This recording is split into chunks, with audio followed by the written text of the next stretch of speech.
Esse vídeo vai falar um pouco sobre as cores, né, e o processo de escolha de cor para a formação da identidade de marca. Aqui tem uma paleta com algumas perspectivas de combinação de cores, de identificação de cores, né, cores, por exemplo, que são complementares, como verde com vermelho, o processo de cores primárias, secundárias, terciárias.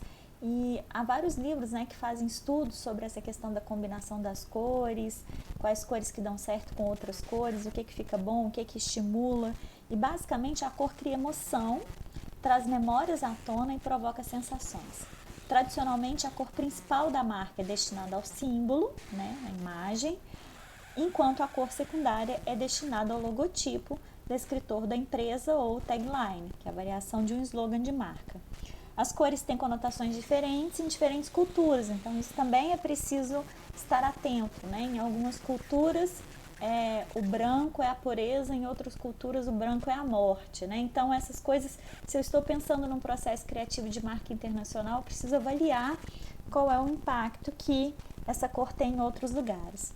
Testar as cores em vários monitores, impressão em papel fosco e brilhante, em diferentes mídias também é importante, né? Não só a cor, né? Depois a gente vai ver que a imagem de marca ela tem que ser reproduzível nos diferentes pontos de contato, que isso é uma questão absolutamente relevante.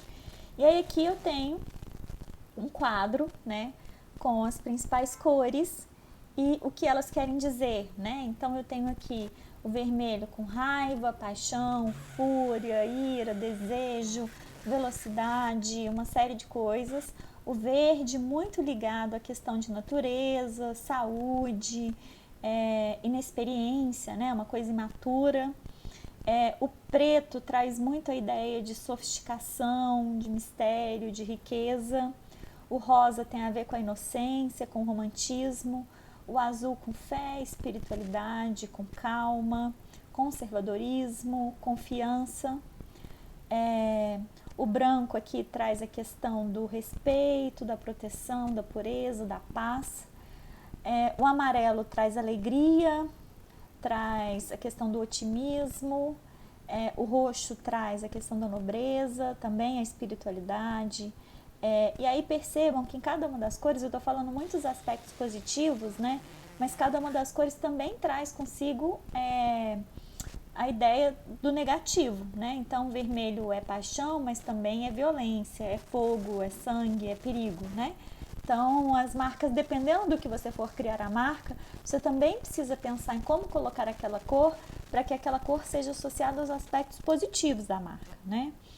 O cinza aqui, né, ou prata, dá a noção de algo mais tecnológico. O laranja traz a questão da extravagância, do entusiasmo, do humor. O marrom traz o vínculo com a terra, conforto, estabilidade. E o dourado, esse aqui é um dourado, tá, gente? Não achei um dourado melhor aqui. Mas o dourado indica principalmente, né, riqueza, prosperidade, opulência. Aí aqui nós temos uma imagem que mostra um pouco, né, da relação de cada uma das cores com algumas marcas, né? Então aqui eu tenho o branco, né, e o preto com marcas como Nike, Honda, Apple, que tem a ver com o cinza, né, que transitam entre o branco e o preto e ficam no cinza do tecnológico. O verde com a questão da natureza, então eu tenho empresas aqui, né, da área rural, empresas que trabalham com questões naturais, né, tipo Animal Planet, etc. Eu tenho um azul aqui que passa confiança, então aqui eu tenho Dell, eu tenho HP, Facebook, eu tenho a questão da imaginação, né? Então eu tenho aqui Yahoo, por exemplo, eu tenho o vermelho, que trabalha aqui, trabalhado pelas marcas, né, pela Kellogg's, pela Lego, o laranja, com cores de Fanta, que tem a ver com essa confiança também. Eu tenho o amarelo, né, com o otimismo, que aí tem o Subway, Hertz, McDonald's, ok? Então, otimismo, amizade, excitação, criatividade, confiança, algo que remete à paz e a equilíbrio, né? Então tem algumas outras características aí de marcas que priorizam uma determinada cor, e a gente tem aqui marcas que trabalham com múltiplas cores, né? Talvez o melhor exemplo de todos seja o Google. E aqui tem algumas dicas de programinhas que ajudam a achar cores aleatórias para o projeto de composição de marca. Então tem o Color Code, tem o Colorzilla, que é um plugin que possibilita que capture uma cor diretamente do navegador, sem ter que tirar um print da tela. Tem o Color Scheme Designer, que permite que encontre paletas prontas ou monte as suas com base em composições do disco cromático. Então são programinhas aí que podem ser utilizados para a composição da cor da marca, né?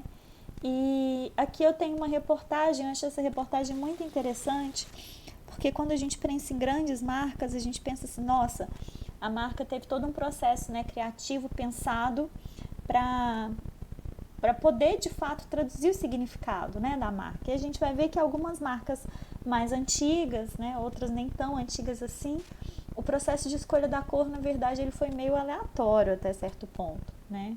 A cor é um aspecto particularmente importante da embalagem, incorpora significados diferentes de acordo com a cultura e o segmento do mercado. Grandes marcas têm embalagens que se transformam em ícones e geralmente são monocromáticas.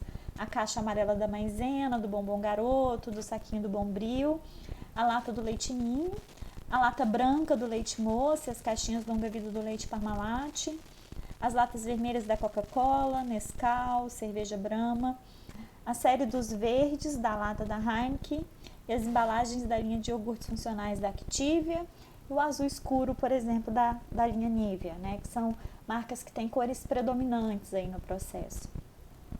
Uma pesquisa mostrou que a cor da logo influencia entre 60% e 80% a decisão de compra.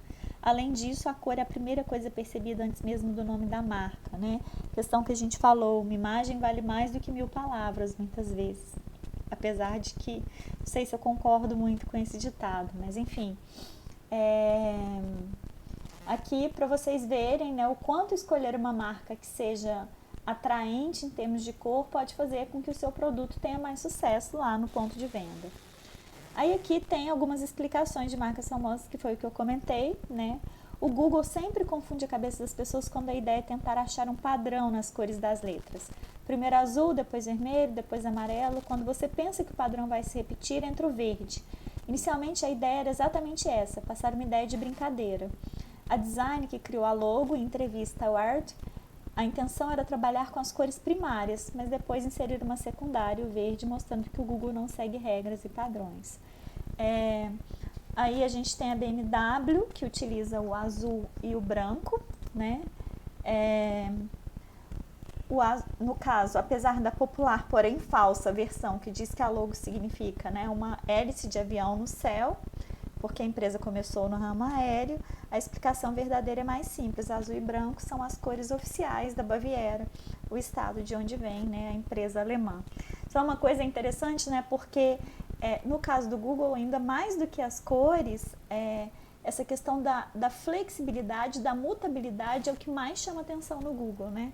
Cada dia que a gente abre o Google, ele está lá com uma carinha diferente, apesar de ter, né, a marca padrão dessa forma. Tiffany Com, a gente tem aqui uma marca, né, famosa da área de joias. Ele buscava uma imagem para representar a marca na capa do Blue Book, um anuário lançado em 1845 que trazia as coleções de joias. E a empresa disse que esse tom turquesa provavelmente foi escolhido por conta da popularidade das pedras turquesas do século XIX entre a elite. Então isso foi o que norteou a escolha da marca. O Facebook, segundo o próprio, né, criador do Facebook, ele é daltônico e não reconhece corretamente o vermelho e o verde, mas azul é uma cor muito distinta para ele. Daí, né, a justificativa da escolha da cor azul para o Facebook. A explicação para o vermelho da Coca-Cola, nos anos de 1890, no começo da marca nos Estados Unidos, a empresa pintava de vermelho seus barris que carregavam xarope usado na fabricação da bebida. Era uma maneira dos fiscais reconhecerem rapidamente os barris de Coca-Cola e não confundi-lo com os demais barris de bebidas alcoólicas. Inclusive, a primeira revista corporativa da marca foi chamada de The Red Barrel, né? E foi lançada em 1924. Por isso, a marca decidiu levar adiante a cor em sua identidade visual. O roxo do Yahoo, né? A explicação é bem interessante, talvez das mais interessantes. Segundo a revista Fast Company, tudo começou em 95, quando o fundador da marca queria repintar as paredes do escritório. Uma versão diz que o fundador ele encontrou uma loja com tintas roxas em promoção, e já que a cor não era muito popular, então ele decidiu comprar, né? Outra versão diz que, na verdade, a cor da tinta era cinza, mas sobre as lâmpadas do escritório ficava roxa, né? Bastante inusitado aqui. O vermelho e o amarelo da Shell, quando estava na Califórnia, decidiu usar as cores vibrantes e fortes para tentar se destacar diante dos concorrentes mais fortes. E o vermelho e o amarelo foram escolhidos após relação com a bandeira da Espanha, já que a cultura espanhola estava bem presente na região. O Starbucks, o logo original da empresa era marrom, mas já trazia a imagem da sereia de duas caudas. Por um tempo, o presidente da empresa saiu e criou seu próprio café. O logo era verde, e aí quando ele voltou ao Starbucks, ele impôs a cor verde, né, para a empresa, que diz ele que era mais afirmativa. Bom, e aí aqui nós temos a atividade 9. Para cada uma não são 5, né, ficaram apenas 3 marcas. Vocês precisam me responder que significado vocês atribuem para a cor, o que vocês desejam que a cor comunique, se a cor se diferencia das cores dos concorrentes e se isso pode ser uma vantagem. Então aqui vocês precisam trazer, né, as cores dos principais concorrentes, se a cor tem conotação positiva no mercado estrangeiro, se a cor lembra um produto ou um serviço, se a cor vai facilitar o reconhecimento e a lembrança, se a cor funciona sobre um pano de fundo branco, quais são cores de fundos possíveis para utilizar com essa cor de marca, e quando houver impressão monocromática, de que modo a cor deverá ser ajustada para que seja reconhecida, ok?